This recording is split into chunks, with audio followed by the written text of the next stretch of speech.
Kantor Perwakilan Bank Indonesia Provinsi Aceh menggelar kegiatan cooking class bertajuk Dapur Cerdas Inflasi.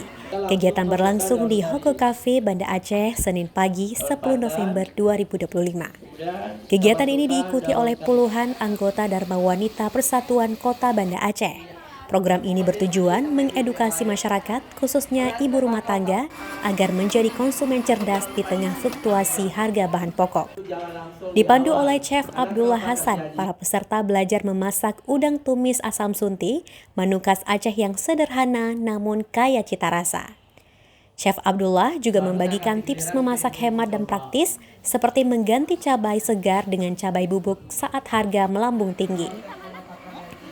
Kepala Unit Kehumasan Kantor Perwakilan Bank Indonesia Aceh, Langit Tantio Trigezar, menjelaskan menjaga inflasi bukan hanya tugas pemerintah, tetapi juga tanggung jawab bersama.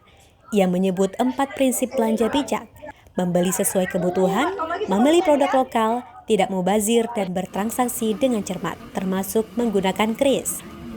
Mengapa penting? Karena kita mendorong adanya komunikasi efektif untuk belanja bijak.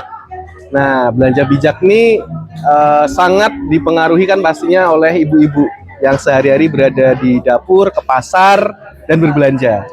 Jadi harapannya dengan Dapur Cerdas Inflasi ini kita mendorong ibu-ibu bisa menggunakan bumbu-bumbu olahan yang lebih awet, harganya lebih stabil, sehingga bisa mengurangi permintaan terhadap bumbu segar seperti cabai segar, dan insya Allah nanti juga bisa menurunkan harga bumbu-bumbu itu.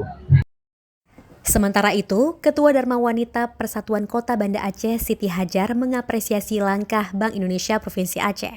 Ia menyebut ibu-ibu adalah pahlawan yang berperan penting menjaga keseimbangan ekonomi keluarga. Melalui kegiatan Dapur Cerdas Inflasi, Bank Indonesia Aceh berharap kesadaran masyarakat untuk berbelanja bijak dan mendukung stabilitas harga pangan terus meningkat. Dari Banda Aceh, Cut Naufal melaporkan untuk Waspada Aceh.